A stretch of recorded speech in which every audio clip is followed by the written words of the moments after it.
de cheveux, il va falloir que je change tout ça. What's up les bros, j'espère que vous allez bien. Aujourd'hui, on va parler des choses que tu peux mettre en place pour avoir la même rigueur solo que si tu étais coach. Je pense sincèrement que prendre un coach, c'est la meilleure des choses à faire quand tu veux vraiment tout optimiser. Tu veux pas forcément te prendre la tête avec la recherche des connaissances, que tu veux quelqu'un qui soit là pour toi, qui sache t'écouter, te comprenne et qui ait un œil extérieur sur ce que tu fais. Et je connais énormément de très bons coachs. Le problème, selon moi, c'est qu'il y a pas mal un aspect financier. Aussi, au coaching, ça coûte cher, c'est récurrent.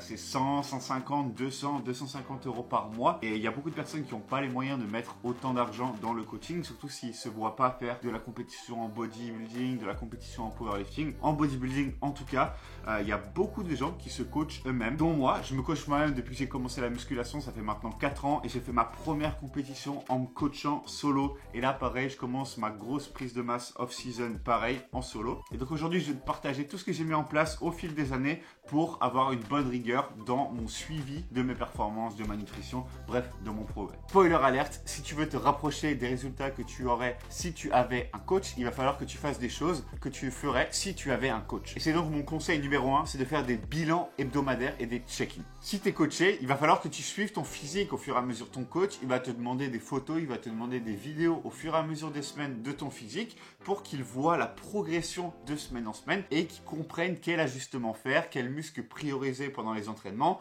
Est-ce qu'il faut que tu continues ta prise de masse? Est-ce qu'il faut que tu partes en mini-cut? Bref, il y a plein de questions auxquelles un check-in va te permettre de répondre. Comme vous l'avez vu ce matin, moi c'était jour de check-in. Tous les lundis matins, je me lève et je fais mon check-in à jeun, toujours au même spot, avec la même lumière, ça change pas pour que ce soit cohérent de semaine en semaine. Le fameux spot derrière moi. Qu'est-ce que je fais dans ce check-in? Je prends des photos de mon physique à jeun, flex et pas flex, et surtout en pause de compétition, donc il y en a 4. Donc c'est les pauses que je fais le matin à jeun, et je prends aussi une vidéo où je montre mon posing à jeun. C'est très difficile de poser à jeun, franchement, t'as aucun contrôle sur... Quand tu viens de te réveiller, t'as la tête dans le cul, t'as aucun contrôle sur tes muscles, mais c'est important de le faire. Et ensuite, qu'est-ce que je fais? Je vais le faire tout de suite avec vous. Je lance l'enregistrement d'écran, je vais dans mon drive et je store toutes les informations sur mon truc. Donc je vais dans check-in et là c'est la 12e semaine. Donc dans la 12e semaine, je vais rajouter tac tac tac tac. Et du coup je les mets dans un drive. Ça va me permettre d'analyser déjà mon physique sur cette semaine-là et de voir les évolutions au fur et à mesure des semaines. Avec ces check-in, évidemment, tu prends des traces au fur et à mesure des semaines de ton physique, mais il faut aussi que tu prennes évidemment une trace au fur et à mesure des jours de ton poids. Et donc tous les matins, si tu veux te coacher toi-même, il faut que tu aies une trace de ton poids, il faut que tu comprennes comment ton poids bouge de jour en jour et pourquoi, avec quels ajustements, en te pesant tous les jours. Donc ça c'est un de mes tips aussi. Et là, c'est ce que je veux faire. Moi, je me pèse tous les matins, pareil, à la même heure. Et donc, ce que je fais ensuite, c'est pareil, je garde une trace de ce poids-là. Je ne le laisse pas simplement dans ma tête. Donc, je le log dans deux choses. Le loguer, ça veut dire l'enregistrer, le marquer quelque part. Une application, là, vous voyez à l'écran, qui s'appelle Happy Scale. Donc, qui est vraiment sympa, qui te traque ta moyenne hebdomadaire, ta moyenne sur les derniers jours, ta moyenne mouvante. Donc en poids, ce matin j'étais à 80,90 comme vous l'avez vu. Et tu peux voir aussi ton rythme de gain de poids. Et ça c'est super important parce que c'est ce qui va te permettre de comprendre si tu prends du poids trop rapidement ou du poids trop peu rapidement. Et si tu es en sèche, évidemment, ça va te permettre de voir si tu perds... trop ou pas. Et en plus de ça, je le note dans mon drive personnel où j'ai tous mes poids, toutes mes indications de la journée et mon training. Ça, je parlerai plus en détail de ce gros document juste après. Donc, je vais l'ouvrir avec vous et je vais aller marquer mon poids. Là, on est dans mon entraînement. Je vais aller dans nutrition. Semaine 12. Hop. Et là, je mets le poids de ce matin qui est de 80,90. Donc, garder une trace de ces poids, en fait, ça me permet vraiment de comprendre et d'avoir une trace au fur et à mesure des jours de l'évolution. Et ça, c'est clé parce que c'est l'analyse de ces données-là qui vont te permettre de faire une bonne décision, c'est-à-dire la hausse des calories, la baisse des calories, l'augmentation de ton cardio, le changement de ton programme si tu vois que ton physique évolue pas, certains muscles que tu veux. Mais bref, l'avantage d'être coaché, c'est que tu as quelqu'un qui va analyser ta data pour toi et qui va vouloir le plus de data possible. Et là, en faisant ça, en traquant ton poids, en faisant des données de check-in et en faisant tous les autres tips que je vais te donner après dans la vidéo, tu vas pouvoir toi-même avoir un maximum de données, les analyser et faire les bonnes décisions. Bon, on a assez parlé, il est 7h38, il va falloir qu'on aille s'entraîner. Aujourd'hui c'est jour férié, donc la salle elle ouvre un peu plus tard, c'est pour ça que j'y suis pas déjà. Vous savez ce que c'est, hein, je le dis à toutes les vidéos. MyProtein si vous passez par là. Where is the sponsorization? Une scoop, deux scoops pour les junkies. Et vamonos!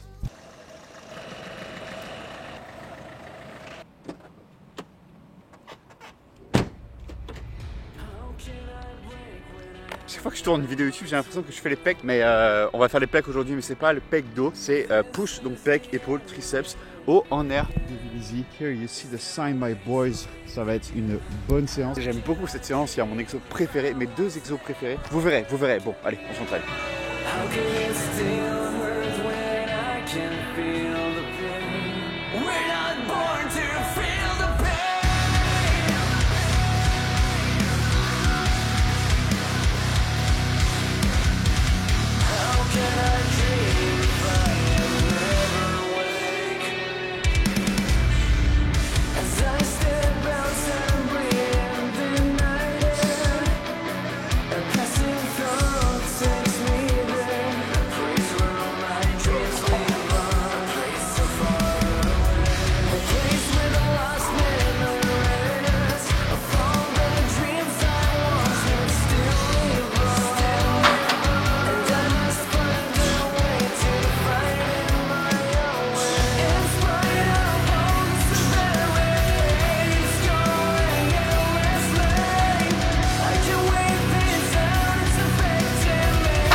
Une séance franchement de merde. J'arrive sur ma 12e semaine sans deload. À chaque fois en augmentant le poids, en augmentant les répétitions, je suis cramé et je pense vraiment que j'ai besoin de deload. Et comment je le sais? Grâce aux tips que je vais te donner, c'est d'avoir un logbook et de traquer vraiment toutes tes variables de ton entraînement. Donc moi je vais te montrer mon fichier, le même fichier que je parlais tout à l'heure, là où j'ai rentré mon poids. Et en fait le but de ce fichier là, côté entraînement, c'est déjà de monter ton programme, d'avoir un programme qui est clair, les séances que tu fais, combien de séances tu fais, quels exercices tu fais avec tes répétitions, mais aussi de traquer au fur et à mesure tout ce que tu peux traquer par rapport à ton entraînement. Là, comme tu vois, j'ai 12 semaines, tout ça je vais pas te montrer, mais franchement c'est un fichier qui est énorme. Là j'arrive à la semaine, là par exemple c'était la semaine 8. Désolé, c'est compliqué de regarder la caméra et en même temps regarder le fichier pour te montrer ce que je veux. Là tu vois, j'ai mes 5 séances de la semaine et donc sur 7 jours avec 3 jours d'entraînement, repos, puis 2 jours, puis repos. Mes objectifs, mon cardio, etc. Mes exercices, donc tous les exos. Et ensuite, ma range de répétition et mes séries. Ça va te permettre quoi? Ça va te permettre de chaque semaine, pour respecter le principe de surcharge progressive, qui est le seul principe qui te fera progresser en fait, c'est-à-dire d'ajouter à chaque fois du stimulus à ton muscle pour qu'il s'adapte et qu'il grossisse. Tu vas pouvoir te pousser de semaine en semaine. Par exemple, on va prendre cette séance-là. Donc sur cette séance-là, j'étais en semaine 12, c'était ma séance push, donc c'est ma deuxième que vous voyez là. La semaine dernière, sur le premier exo, qui est la presse couchée, j'étais à 12 fois, ici, là, la cellule que je suis en train de cliquer, j'étais à 12 fois 3 plaques par côté. Donc 12 fois 3 plaques par côté. Et en termes de range de répétition, là, comme vous voyez ici, je suis en... Ah, c'est où? Entre 8 à 12. Donc là, j'ai validé mes 12 reps à un certain poids. Donc cette semaine-là, qu'est-ce que je me suis dit? Je me suis dit que j'allais augmenter le poids et forcément ça va me faire baisser en répétition. Donc j'ai commencé à 10 fois 3,25. Et en fait, gardez une note de toutes tes performances, de tous tes exos, toutes tes perfs, toutes tes charges, toutes tes séries. Ça va te permettre de savoir exactement ce que tu dois faire quand tu arrives à la salle et les perfs que tu dois battre pour t'améliorer. Et le petit tips en plus, c'est de non seulement traquer tes performances, mais aussi de mettre des commentaires. Si par exemple tu as changé de setup, si tu trouves que ta forme elle est pas bien. Encore une fois, si tu veux avoir des résultats comme si tu étais coaché, il faut que tu fasses comme si tu l'étais. Donc pareil, il va falloir que tu notes tes commentaires sur ta séance, que ce soit l'évaluation de ta forme que tu prendras en vidéo quand tu commences des exos pour toujours vérifier qu'elle soit bonne. Parce que si tu étais avec un coach, en fait, tu ferais ça. Donc pourquoi ne pas le faire tout seul? Tu mets tes commentaires là, comme tu vois, par exemple, sur le développé militaire à la Smith Machine. Et ben j'ai échoué ma 8e rep, donc j'ai écrit que j'ai fait 7 fois 1,75, que j'ai tenté la 8e et que je l'ai échoué. Et qu'au final, je trouve que j'avais une énorme fatigue musculaire et que la deload se fait ressentir. Là, pareil, forme à améliorer. Si je change de poulie, change d'attachement, pareil, je l'écris, que c'est pas la même poulie, que j'ai un ressenti assez difficile. Là, pareil, que je change d'exo parce que la machine n'était pas dispo. Mais bref, ici, tu vas traquer vraiment toutes tes choses dans ton training et ça va te permettre de pas avoir de freestyle en fait. Tu arrives à la salle, tu sais exactement quel exo tu fais, quelle séance tu fais et quelle perf tu dois battre. Ça te permet d'être focus et d'être sûr que tu t'améliores de semaine en semaine. Mais ouais, là, je suis en train de mourir. Déjà, il fait super chaud, je suis en train de... Je sais pas si on voit, mais je suis en train de dégouliner, c'est terrible. Mais bon, on s'est bien donné quand même, on a fait le max qu'on a pu. Et là, il est 10h20, j'ai très faim. Donc on va rentrer, je vous prends pour le repas post-workout. You feel alive, let's hit the dance floor. Don't work too hard, might break a backbone. Return of the Mac, the king is back though. Corvette and cash, I never lack those. She saw the stone, you know how that go. Fatality, my diamonds that cold. Versace trunks, I hit my backstroke. Knock on the door, she at the back, bro. All I really take is a little taste. Ça y est, je suis rassasié, je suis plus un cookie monster. Et évidemment, on peut pas parler de se coacher soi-même sans parler de calories, sans parler de la nutrition. Donc ça, c'est mon conseil numéro 3, c'est de traquer les calories et surtout d'être honnête avec le tracking de tes calories. Utilise MyFitnessPal, l'application la plus connue, t'es pas obligé d'utiliser celle-ci, il y en a plein. Et donc, tu traques tes calories. Tout ce que tu manges, tout ce qui rentre dans ton système, tu le traques. En tout cas, 99% de ce qui rentre dans ton système, tu le traques en étant honnête avec toi-même. Faut pas te mentir parce que si tu avais un coach et que tu lui mentais, tu n'aurais pas de bons résultats. Donc, te mens pas à toi-même. C'est plus facile parce que c'est toi versus toi et tu peux te dire vas-y, fuck, la banane je la compte pas ou fuck, l'huile d'olive je la compte pas. Au final, c'est des calories qui s'accumulent, qui manquent dans ta data, donc qui manquent pour faire des meilleures décisions. Ce matin, qu'est-ce que j'ai mangé? J'ai mangé de la cream of rice. J'avais 110 grammes. Hop, j'avais une banane qui faisait 120 grammes. Et j'avais de la whey qui faisait 30 grammes. Et ensuite, là, j'avais 150 grammes de riz, 150 grammes d'haricots verts. Enfin, c'était des courgettes, mais pour le coup, les légumes verts, je mets genre haricots verts et je mets 150 grammes. Et bref, par contre, l'huile d'olive, c'est pas pareil si je mets 10 grammes que 15 grammes. Donc là, j'avais pile 10 grammes. Donc ça, c'était good. Est-ce que j'ai oublié quelque chose? Oui, j'ai oublié les aiguillettes de poulet. Boum, 125 grammes pour 794 calories. Je mange ça tous les jours, donc je sais exactement ce que ça fait. Donc, traque tes calories. Je sais que ça peut être chiant, surtout en prise de masse. On n'a pas envie de traquer ses calories. Mais encore une fois, si tu étais coaché, tu traquerais tes calories. Et il faut que tu gardes en tête qu'il faut que tu sois le plus objectif possible si tu veux prendre les meilleures décisions pour ton coaching. Et c'est intéressant parce que ça permet de voir aussi comment réagit ton poids par rapport à ce que tu manges. Si par exemple, tu manges quelque chose que tu digères mal, tu vas le voir très vite sur ton poids. Et c'était le cas, moi, il y a quelques semaines, j'avais pris un gros jump parce que j'avais commencé le maca, le supplément le maca. Et le maca, il y a beaucoup d'amidon. Et mon estomac, j'ai compris qu'il avait du mal avec l'amidon. Donc, il mettait beaucoup de temps à le digérer. Et genre, j'ai fait un jump de 1 kg, 1,5 kg, alors qu'il n'y a que ça qui avait changé. Donc, vraiment traquer tes calories et traquer ce qui rentre dans ton système, ça va te permettre de comprendre comment bouge ton poids et comment ajuster ton poids. Parce que si tu prends X calories et que tu gagnes trop vite, tu vas dire ok, maintenant où est-ce que je peux enlever des calories? Et donc voilà, être le plus objectif possible dans ton tracking de calories, ça va te permettre de prendre les bonnes décisions.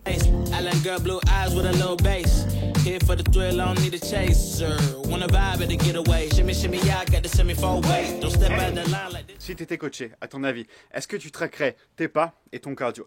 Moi je pense que oui, parce que ton coach, il va vouloir savoir la dépense que tu as chaque jour pour ajuster tes calories, pour réduire la dépense, pour augmenter la dépense. Bref, pour, encore une fois, faire des décisions. Nouvelle variable que tu peux traquer si tu te coaches toi-même et que tu n'as pas forcément l'habitude de faire parce que c'est pas commun de traquer ses pas, c'est de traquer justement tes pas. Personnellement, je l'ai déjà dit dans une vidéo, mais je suis à 12 000 pas par jour. C'est quelque chose que je traque et pareil, c'est quelque chose que tous les jours je mets dans mon carnet, dans mon fichier, dans mon gros fichier là que je vous ai montré, mon nombre de pas par jour. Si j'ai un énorme nombre de pas, genre 15 000, 18 000, et ben j'explique pourquoi dans les commentaires. Si j'ai pas beaucoup de pas, ben j'explique aussi pourquoi.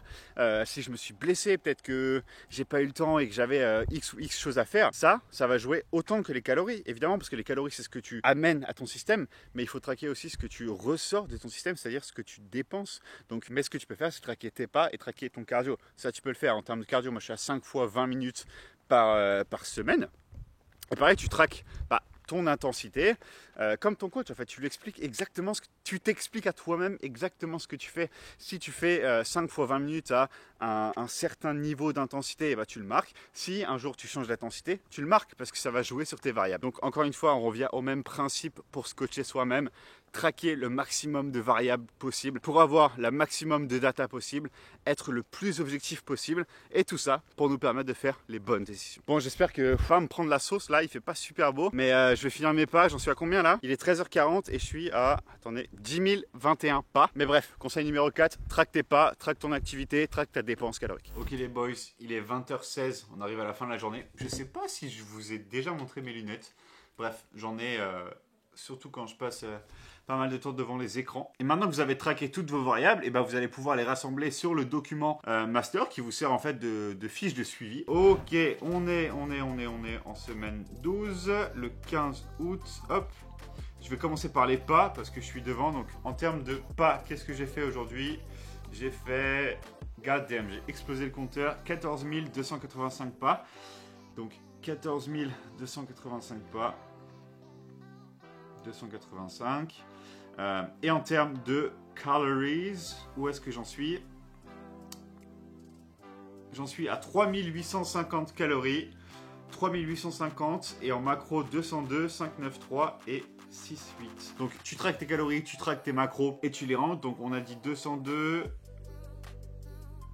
593 et 68 grammes de lipides. Et en termes de calories, on a dit que ça faisait 3849. C'est comme ça. 3849, c'est ça exactement. 3849. Donc maintenant, vous avez en fait tous vos fichiers. Donc là, vous voyez, je vous montre un peu tous les logs que j'ai fait avec des commentaires. Donc là, vous pouvez rentrer plein de commentaires. En gros, le commentaire que j'ai fait hier, c'était que la fatigue à l'entraînement, elle commençait vraiment à se faire ressentir. Sur les bras, j'arrivais à mal performer, je me sentais pas trop bien.